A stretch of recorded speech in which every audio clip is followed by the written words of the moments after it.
Thank you, Photo Wings. And for people who just joined, please know that if you want to ask any questions, put them in the Q&A box down there somewhere. I'm only allowed to ask 4 questions today, hence the title of this whole thing. But please feel free to ask any questions and we'll make sure to answer them all. So Anush, I'm going to introduce you with your original biography. Are you ready? Yes, I wrote it. You're nervous for your own biography. I will not be surprised. So Armenian photographer Anush Babjanyan focuses her work on social narratives and personal stories. And in addition to working extensively in the Caucasus, she photographs in Central Asia and all around the world. And she's worked in the Karabakh during the autumn 2020 war. And she still continues to photograph its aftermath. And she's also working on an environmental project in Central Asia, which is supported by the National Geographic Society. And in 2019, she won the Canon Female Photojournalist Grant, and her photography has been published widely all around the world. There we go. That was... Thank you. You've done a lot of stuff. Let's put it that way. It's just been the life of a photographer. Yeah. And you're... Sorry? The struggle. The struggle and the life of a photographer. And you are a lovely 7 colleague of mine, a member of 7 Photo. So let's start with the first question. And yeah, you can share your screen whenever you feel is the right moment. But the question is, what is your most important photograph so far? Yeah. Yes, well, thank you for these questions, Ilvy, in general, because I haven't really thought of these questions, thought of answers to them ever. So you really opened this whole new world of looking at my photography in a different way. And so I thought deeply about your first question. Of what photo would be the most important. And I suppose it's this photograph of 2 friends in Shushi, Nagorno-Karabakh, which I photographed in 2017. And at the time I was working on a story about large families. Nagorno-Karabakh is in the South Caucasus. It's a disputed territory, a disputed land, an unrecognized republic, which was in the simmering conflict for about 30 years until last year, when the war broke out for 44 days. But I've been photographing here since 2016, and it was in 2017 when I was following the family of Angela, who's standing, and she was one of 7 children in her family. And so we were in the town where she lived temporarily. She was in another town, but she was here in Shushi, which is the 2nd largest town in Nagorno-Karabakh. And she was just playing with her friends. They were picking some berries from the leaves. And this is such a poetic moment that I spent quite some time trying to catch this. It was really silent, photographing. Didn't last very long. But for me, it was just this moment of childhood that a lot of the photographs in this story were, because it connected to large families, so many children. So for that story, I did spend a lot of time with kids. And so this was just one of them. It's a beautiful, beautiful image. So if I understand you right, you were already photographing these larger families before the war broke, right? Yes, yes. So for about 3 years, because there was this general the government, the local government, was offering incentives for families to grow and to populate the land. So that's why I was specifically focusing on larger families. Of course, on this particular image, you don't see like a lot of children, but somehow this became one of the main images for that project. And it was also one of the images submitted to the Canon Female Photojournalist Grant, which I won, and which allowed me to continue working on this story. It was by the time you won the award, the war wasn't there yet, right? Because you won in 2019. Yes. And then it was exhibited at Visapolimaj in September 2020. And then only after that, at the end of September, the war began. So it was, but it's, either way, it's always been important for me to show stories of this place, because before the war, it wasn't photographed extensively. The issue of this disputed land wasn't told broadly or by many photographers and journalists. So I wanted to work there as often as possible to show to visualize these stories. But then during the war, it was covered quite well and extensively. Of course, now in the long aftermath, there aren't photographers and journalists, and in general, Nagorno-Karabakh doesn't issue visas to foreigners. But yeah, at the time it was covered well. But also with the city of Shushi, what happened is during the war, it by the end of the war, it fell under the control of Azerbaijan. So it started, there was a territory in the north that was taken over, and then also from the south. And it ended with this town, Shushi, being taken under Azerbaijani control, and then the war stopped on November 9th. So this city is one that I can no longer, I have no more access to this city, and these children who are Armenian and any Armenians are no longer there. So they left before November 9th, and they can no longer step foot because but left to? They left to Armenia or to other, to the capital Stepanakert of Nagorno-Karabakh, or the capital of Armenia, or other places, mostly Armenia and Nagorno-Karabakh, but or some people also left to Russia. So have you been in contact with some of the families? Because how many families did you photograph for the large family project? I've photographed many, but focused on maybe 4 of them, 4 or 5 of them. Yes, in fact, Angela's family, I wanted to keep photographing them, but I went to their home right after the war, and they were not there. I think by this time they have returned, because Martakert, where their family comes from, is Armenians are there, but they weren't there at the time. November, exactly 1 year ago, I visited, and they were still probably in Armenia. But there was one family of 10 children that I did see during the days of the war, and then in Karabakh and then back in Armenia during the war because it was too dangerous for them to stay. And then when they returned, so it was the family that I followed for a long time, and even now I still often do. So yeah, out but of children were there. out of all the, because you photographed several families, and of course, when families are that large, I can imagine you have a lot of pictures because a lot is happening, I'm guessing.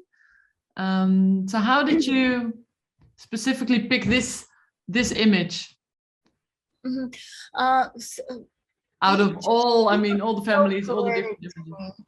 There's something about it. It's like a fairy tale. I imagine, I start to think of a fairy tale right away. There's something poetic, something that maybe makes me feel of think of a painting, think of this dreamy state that the children must be in when they play like inside a tree.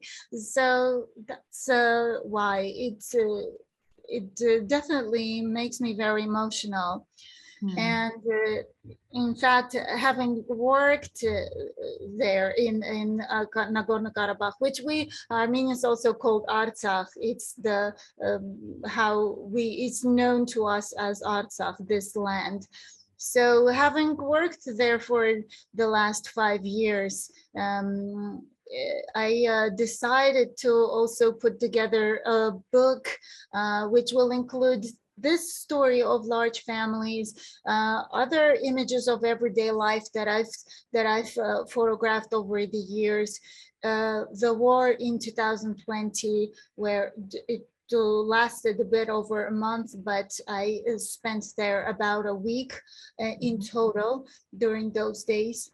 But and then I also photographed in the aftermath and the war in 2016. So images that show war and aftermath and everyday life, images that tell a person who would like look through the pages, tell them how it really feels to live in Nagorno-Karabakh. Thought that, you know, now after 5 years, it was time to really bring this together. And in fact, this image is also one that symbolizes it, one that's one of the main images in the campaign that's ongoing, that's happening now for this book on Kickstarter. So yeah, check it out, everyone. It has played a role. Yeah, I love this image because it's so innocent, and in a way it also tells that there is a bigger story behind it. You kind of know by looking at it, you just feel it, right? Even if you wouldn't know. It's, I don't know, it's super soft. So. Yeah, no, it's really there, there's a question coming in. I was wondering why my screen was flashing. I don't know if the same happened to your screen, but no, maybe I'm screen sharing, so oh yeah, it was a bit. So there's in the Q&A a question from Ari Haziza, and the question is, do you believe that photography can actually contribute to solving the issues, or are you doing this work for documenting the human condition for future reference? Thank you. So if we're talking about this work specifically, in general, if I answer the question in general, whether I think photography can make a difference or solve issues, I suppose yes, but probably rarely in a very straightforward way. Like they sometimes give the example of Vietnam and how it made a difference. So I think back then and now as well, I think yes, pictures can definitely make a difference, but we don't always see it in a straightforward way, like here is the picture and here the solution happened, but rather step by step, different images can leave this mark or make a person think about an issue or about a reality, and then one thing will lead to another. And yes, I think changes are possible and solutions can happen that way. And then in terms of my photography, yes, that's been my hope as well, photographing in this place over the years since 2016.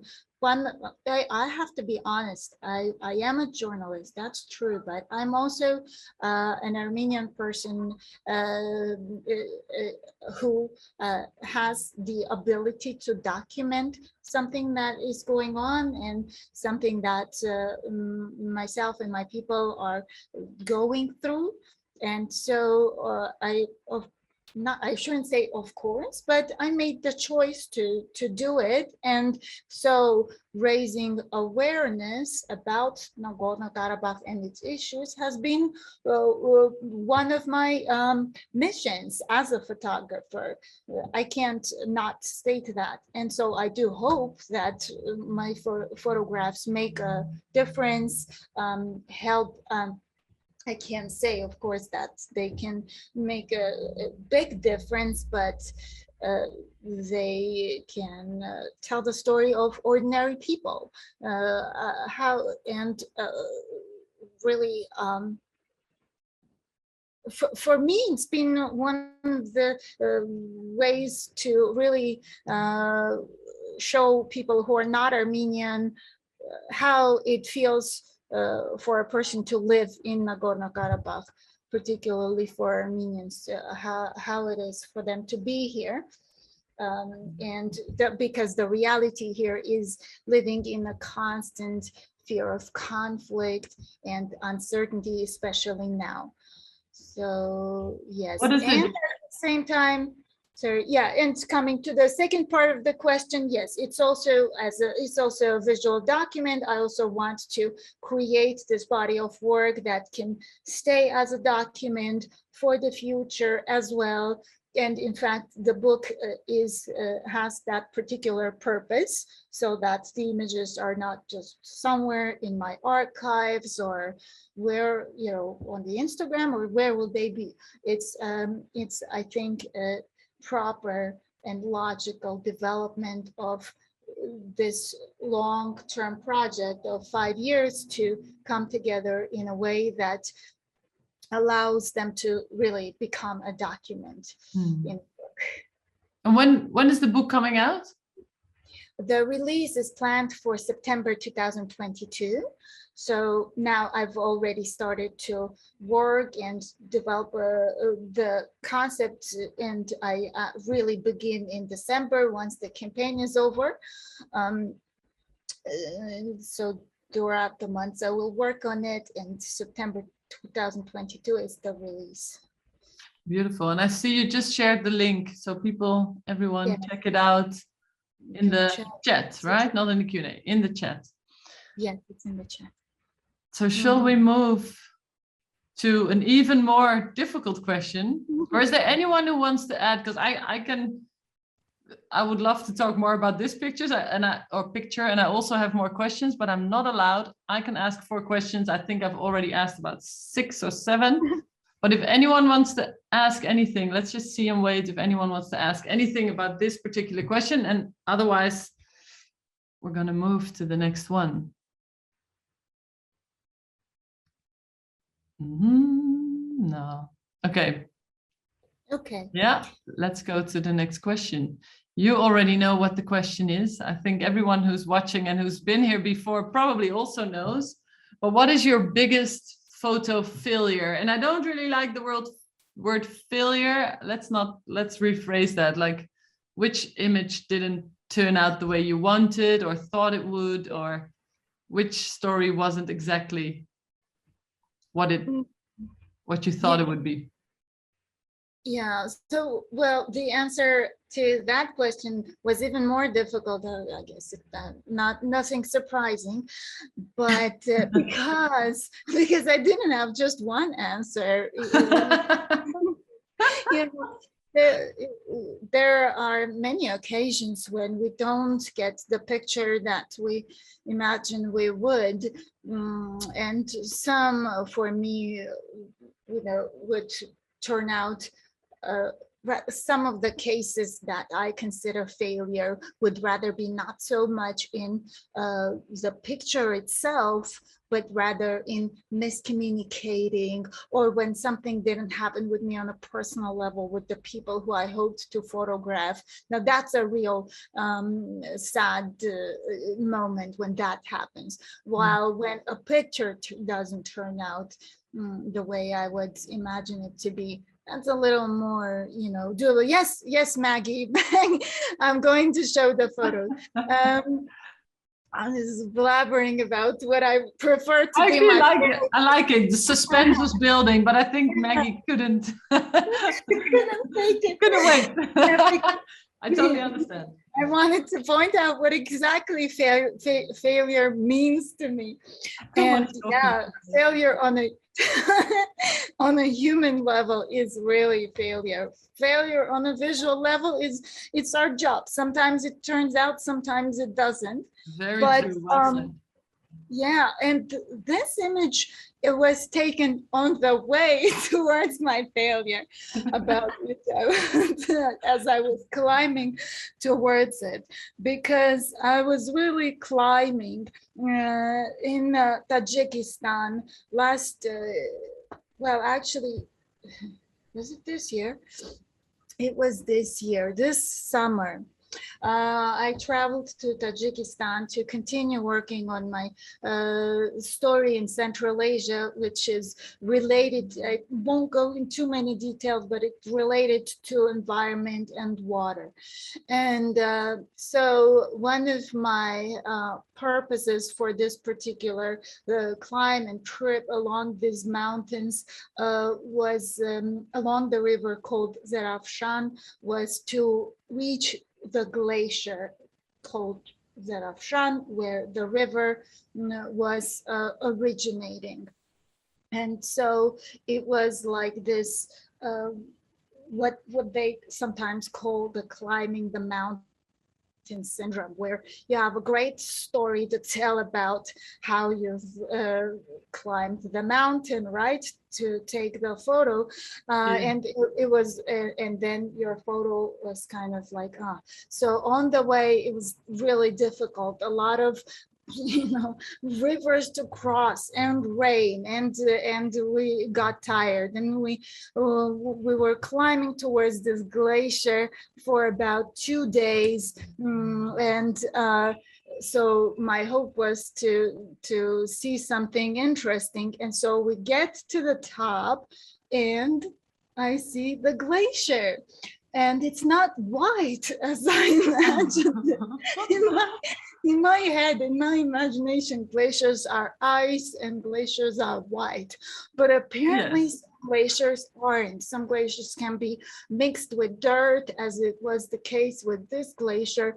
And it was melting into the river. Here you can see it below at the bottom of the photograph in this non-discrete manner, it's just like, and apparently there were other small, what do you call them, like brooks, or parts of the river that part along which the glacier melts into the main river. So this was what it looked like, and I tried, and no matter how I tried, it just wasn't what I imagined. Still kind of beautiful, the image. It really is, but I can imagine it's not the icy white. Yeah, I mean, I guess, I don't know. Was this an assignment, or was this an assignment? This was part of a project that I'm doing with the support of a grant from the National Geographic Society. So it was a grant project. Okay. Well, what happens is, I don't know, maybe this could look better in black and white. Maybe it wouldn't. I have no idea, but this is what it was. But in the end, what I chose for the series, which is still in fact ongoing, is this image that I took along the way to the top of the mountain, which still is important for the story. This is not the glacier, and I have another glacier, two other glaciers in other territories. So unfortunately, in this case, I'm not going to have that, but I had this other part of the river that also told a story. And did it feel, I mean, this is the kind of failure that you couldn't really know this, right? There was no, before going there, that was the only thing you could do basically to see what the glacier looked like, to go there. So did you really feel that you failed as a photographer, or was it because you didn't really do anything wrong? It's not like you forgot your lens at home, or, you know, like there are certain failures that are yes, that's where you are the reason. Yes, well, in this case, I really couldn't, there weren't any pictures of this glacier, and I did of course ask the guides as much as I could what this place looks like. Is it green, is it white, I don't know, but in reality they didn't know very well either, because they hadn't been there in a long time. And so I'm sorry, what was your question? Yeah, did it feel like a personal failure? Did it feel like you really failed, or was it more like yeah, yes, I wish it would have been better? It felt I didn't feel good about it, because I had spent a lot of time on that trip for about 3 days in total, because getting to that village from where we started climbing also took long. So I didn't like that part of the of a reality, because I can't just, every time I go on these trips, I can't stay for as long as I want. And it's not even so much the question of budget as the question of needing to return to my kids. So I give myself a certain time frame, like 10 days in this case. Well, in case of Tajikistan, it was, I think, 9. Anyway, but I didn't feel good about spending too much time on something that didn't feel perfect. Not okay. I didn't get what I imagined. Exactly. But at least I was glad that I had this picture, and then maybe a couple more that could be part of the overall project.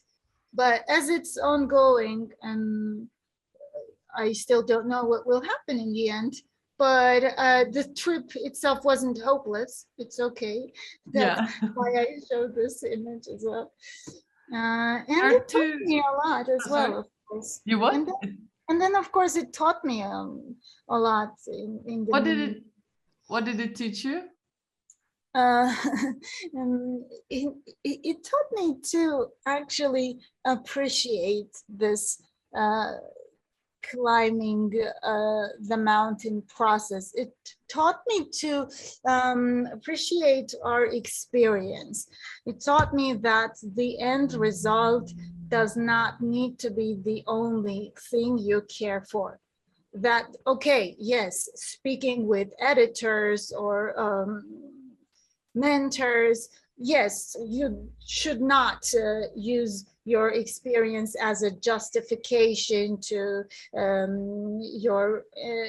as something that makes your photograph better. Your experience does not make your photograph better. Your photograph speaks for itself, but or it doesn't speak, just like silent. As the silent image. Silent. So, but it does not mean that your experience doesn't matter. It doesn't mean that it's just something that, it's all in vain. All of those 3 days were in vain. No, they were not. They were very important for my communication, for my life. they were a part of my life. And it was actually so interesting that I could even write about it, which I don't give enough time to writing. But if I did, it's like we had these adventures and they can be interesting on their own. It's just that they didn't, yeah, you can't sum them up in an image, but you could write about them or you can live with them. And exactly, they're lessons just for you. I mean, and now you're sharing as well, so it's lessons to other people, but just to realize this, that it's not about the end result only in cases like this. I mean, you learn so much more. After all, like, why are we doing this, right, Ilvy? A lot of times we do this because we love this life of the photographer. We love the experiences. Yeah. Some of the things, then we give the images to people, but also in the process, what we get as a fulfillment, as a humble fulfillment, is this experience. Like I think of your trips to South Africa. I'm sure they gave you a lifetime of memories and just, 100% sure. Yeah. In the end, it's not only about the image or about the end result. There are a few questions coming in. Let me see. First one is from Margie in the Q&A. Is this glacier impacted by the effects of climate change? Yes. This glacier is impacted by the effects. It's melting very quickly, as a lot of glaciers are, on a very fast pace. It is. Everything is impacted by climate change. Yeah. There's a lot of stories to make on. Oh yes. And there are a One few. more question. Let me see. In the chat, Petra says, "I find your fail image beautiful and fascinating, as most of us imagine glaciers as white, myself included. So from an environmental perspective, quite interesting reminder that glaciers are massive movers and transformers of the landscape. To me, this image is an excellent visual illustration of this." That was from Petra, which I totally agree to. And Sarah says the same. She says, or something similar, "Anush, it's a good photograph, even if it was a failure in getting the image you thought you wanted." But that's what I love as well about this. Thanks for the comments, by the way, both of you. That's what I love about this job, even though I never really see it as a job, but just being a photographer, the fact that, I mean, the images that you sometimes end up with that were not planned, for good or for bad. I mean, it goes both ways, but it's always a lesson, and it's always amazing, kind of, that you can be surprised by what you're going to see. I mean, I always think, like every day we shoot different things and it's always different and you never know what you're going to get. I guess this glacier is a good example of that. You are expecting a white, beautiful, icy glacier, and here you are, total different. There's sometimes things come unexpected in a great way, and sometimes in a way that can be disappointing.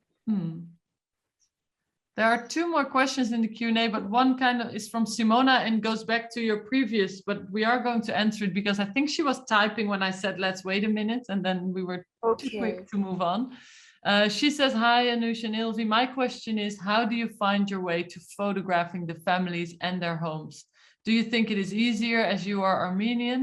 And do colleagues who speak another language, come from another cultural background, have more difficulties?" Yes, I won't take too long in answering because we don't have a lot of time, but you're right. The time is going quickly. It's never easy to find your way into a home, but it takes time. It takes humility. It's part of our jobs. We have to be simply ourselves and human, and just talk to people, explain who we are, why we're doing this, and ask kindly eventually whether we can also photograph. So, but that takes time and intuition, understanding when is the right time to ask and whether it is at all a good idea mm, to approach a family. So it's not easy, but it's just part of our job. And then, do you think it's easier if you are as an Armenian? Sometimes it's easier because I know the language, and other times it's not so straightforward because a lot of times people are comfortable with strangers, people who are even farther far stranger than I am. Foreigners might be easier to communicate with them in terms of being able to just open up because the person is far from your culture, but also can be easy with me because I am a woman speaking with a woman. So there are different angles to that. And yeah, not one answer, definitely. And do colleagues who speak another language and another culture have more difficulties? Yes, sometimes they do, but if they have a translator, then it's not very complicated. But there is an important factor that any of these colleagues should do, and sometimes they do, sometimes they don't, is researching, learning enough about the culture, spending as much time as needed for any story. It's the questions that we talk about a lot, and it's my job as well when I work in Central Asia to really work diligently when entering the homes of people whose language I don't speak. So, but in Nagorno-Karabakh or in Armenia, I wouldn't say it's necessarily a privilege knowing the language, but knowing the culture very much helps. It's very important. Okay. Thanks for answering. We're gonna wait with Stefan's question because I have the feeling that we might get to that in the fourth question. If not, then we're gonna still answer it. But let's go to number 3, because you are right. The time is passing by very quickly. So the third question for you is, what would be your dream story or image? Something, I mean, it can even be something that you might never be able to shoot, like something outrageous or something that you still want to work on in the near future. Could be anything. Oh, it's lovely the way you say this, because when I was thinking about the answer, I didn't think it could be outrageous. It can, always. Yeah, I would love to photograph aliens and cultures that we have no idea about at all. Nice answer. That would be great. But in terms of reality and what I can actually work on is I have this idea to try and visualize the story of the German side of my family. My grandmother was German, and they were from Ukraine, and they were persecuted during World War II. So they had to travel to Kazakhstan and then to Tajikistan, and then also to Armenia, and then my grandmother and my aunt's family spent my grandmother spent her last years in Germany, and my aunt's family is still there. So I'm very curious about this story, and there are a lot of branches to it. So I would love to follow that. And I have touched upon some of it while working in Kazakhstan and Tajikistan already. So, and it's more of a reflective story, right? I mean, it's a different approach, I guess, than the work you've been doing so far, or would it be in the same kind of way? by portraying people and going to people's homes, to families, or because you also have to look back, kind of archival images maybe, or I don't know. Yeah, it's very different from what I usually do, but I'm very curious and I have to think about it more, understand the approaches. With these personal stories, yeah, like the archive is one thing that comes to mind, but at the same time, you don't want it to be very too much based on the archive. So, it's just something to think about, but it is what I'm very curious about. And I try to make sure to keep the story in mind every time I work in Central Asia. Beautiful. Of the places that kind of connect. And in Tajikistan, there was something that I also photographed with that was very important. Oh, so you started already? A little bit, yeah, while I was there, used some of the time for that as well. Nice. Okay, that will be the next book after this one. Yes, I hope so. But Yeah. it's something to solve, really to solve, because that type of a story I haven't worked on yet. So, yeah, it's a different approach, right? I'm also currently looking into doing a more personal story, and I realized I will have to look at different kind of tools to tell this story. From the way I have been photographing, I want to do it in a different way because it's a different type of story to look at your own family's history. Yeah. yes, Okay. Looking forward to it. You what? Yeah, I will have to see how to do it. Yeah. But this in this time of my life, I think after photographing for about maybe 12 years or so, I think I feel like a change. I feel like adding either adding a layer to what I already do, writing more, and I do write more, or maybe changing something, adding something. We all need to somehow reinvent ourselves time after time after we've done something in a certain way for a long time. So I can say that I'm definitely in that on that stage in my career when I feel I'm needing a change. Not a radical change, but no, but something. Yeah, just a different way of storytelling. Yes, definitely.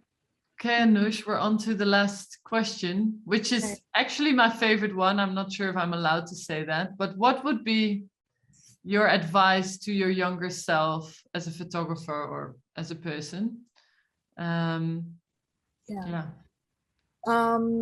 Well, as you and I spoke about it, it's something that does repeat, and it's because we're all too human, all of us. It is to be more confident, to not compare yourself to anybody, and not to think or imagine that this or that photographer is already better, has already done this.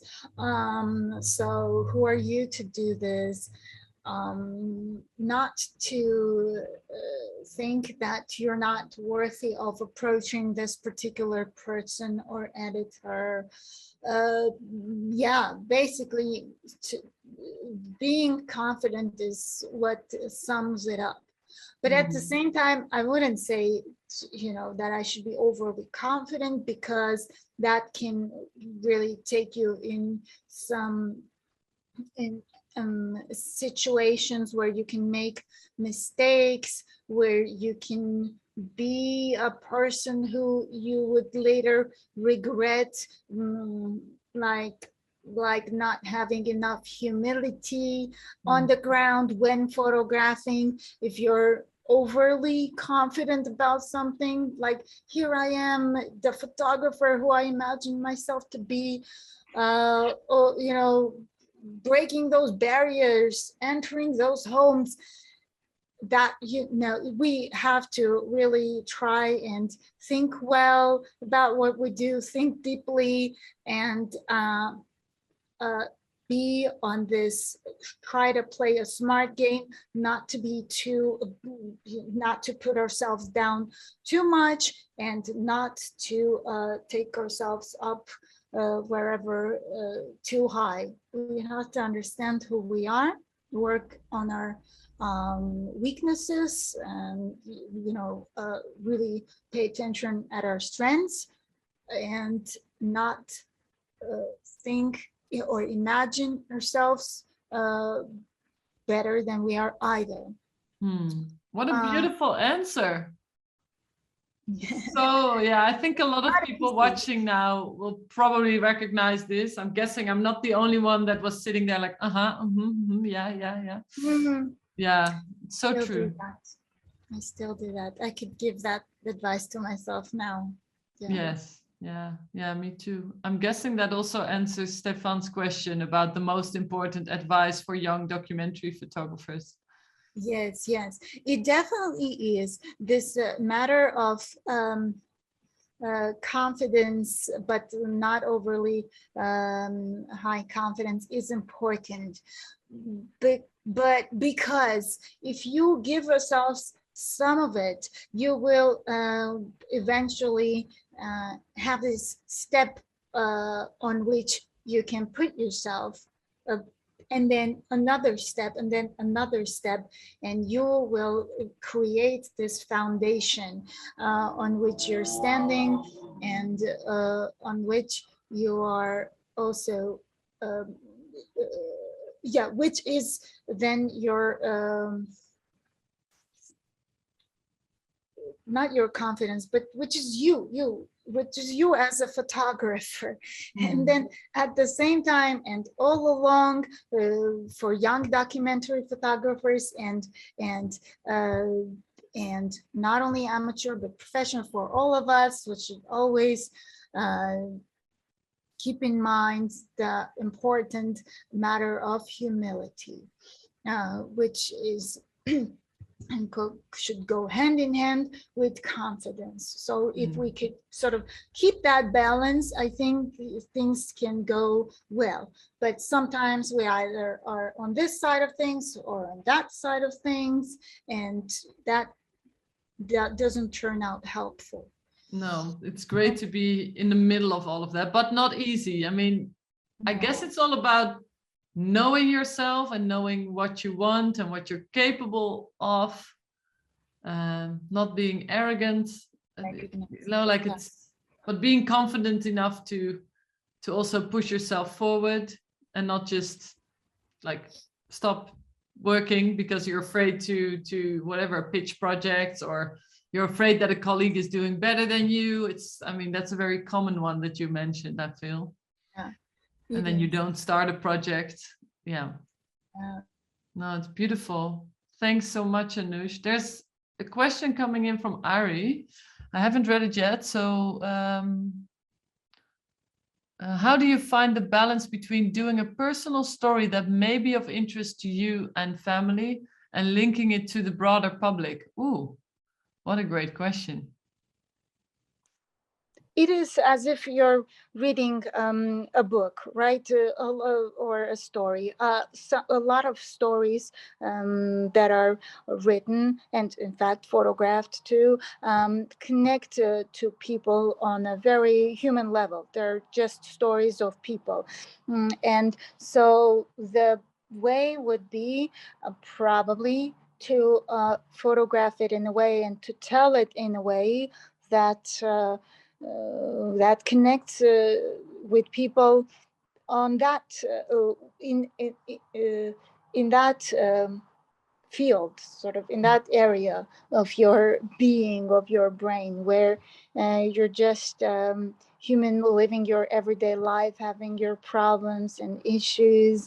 And here there were these other people living their everyday lives, and then this huge issues started to come at them that were bigger than them, and they pushed these families to, from one place to the other, just because they happened to be of well, I'm giving the example of my own personal story that I was telling you about, that just because they happen to be Germans in Russian territories. So how, why did it happen? And it's the pain of people that connect to the viewer, or it's the simple, I don't know, the poetry of what you're seeing through images that can connect. A lot of things can connect, but it's mostly the stories. And it's not an easy answer to say whether you should create images in order to answer this the question of this story, to give you yourself an answer, to tell the story to yourself, or to understand the story in the when you're dealing with personal stories, or to tell it in a way where you're telling to the viewers, like an outward or oriented, like an external story, not an external one, but where you're looking at your audience, where you're talking to your audience rather than solving it for yourself. So I can't necessarily say that we should definitely like try to solve this for ourselves, because that might not be right for a particular story. So I think there is a balance. There are many possibilities to find a balance. It's just about finding your way of telling this story, and I think personal stories. Yeah. there's always a link, right? Because people recognize the story. I mean, the story that you have there will be many people maybe recognizing it, and the same goes for other personal stories for a broader public. You're right. Yeah, and then there have been personal stories told well, and those that haven't been told so well. So maybe that means that such stories didn't find this balance. Who knows? Yeah. I think if people want to start personal projects, you might be as well, I guess, guiding some mentees inside of Seven, but also outside. And a lot of the people that I'm mentoring want to work on personal stories.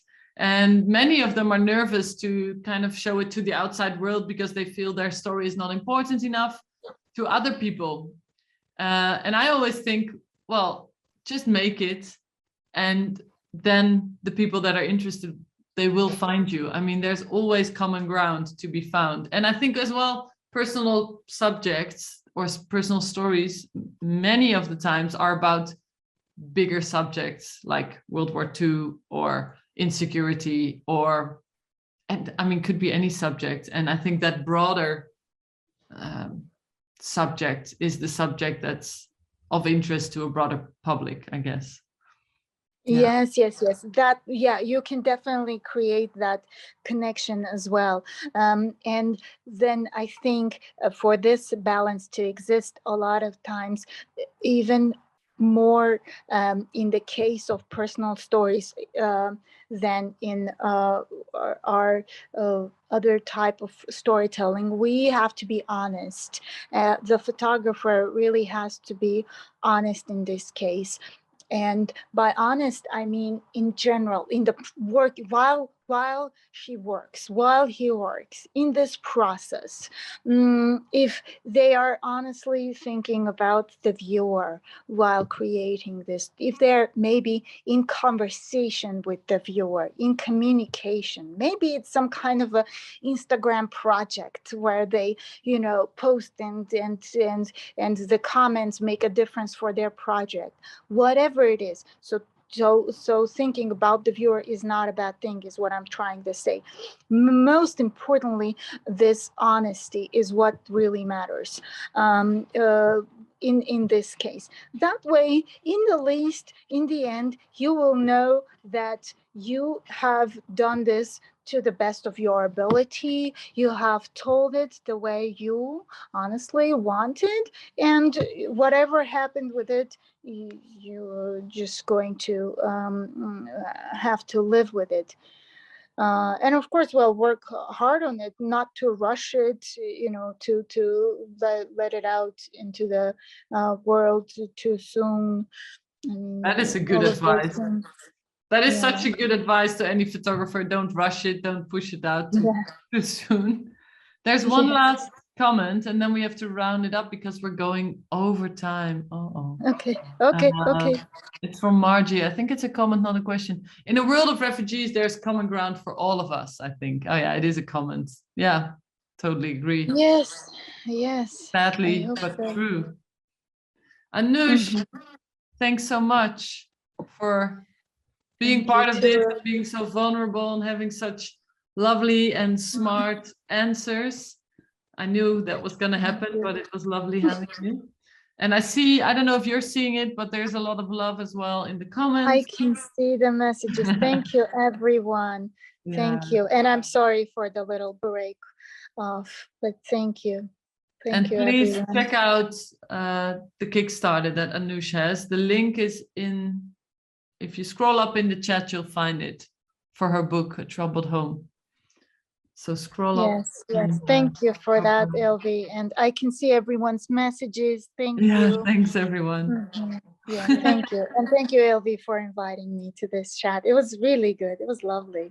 Thanks for being part of it. And to everyone listening, please tune in for the next one. Unfortunately, I don't know I think I'm the next one, because Sarah, but I'm not sure. On the 14th of December, there's a next episode where Sarah Terry will be interviewing me. So we're going to turn the roles, but I'm not 100% sure if that is the next episode. If there is, I think it is the next one, but please just check out the 7 Insider website and you'll find all the details. Thanks, Sarah says December 13th. Okay. Oh, I thought 14th. Oh, today's host is not very up to date, but we'll check it. Oh, there's David. Check the website, he says. Okay, guys, check the website. And thanks for being here. Thanks, Anush. Thank you. Bye-bye.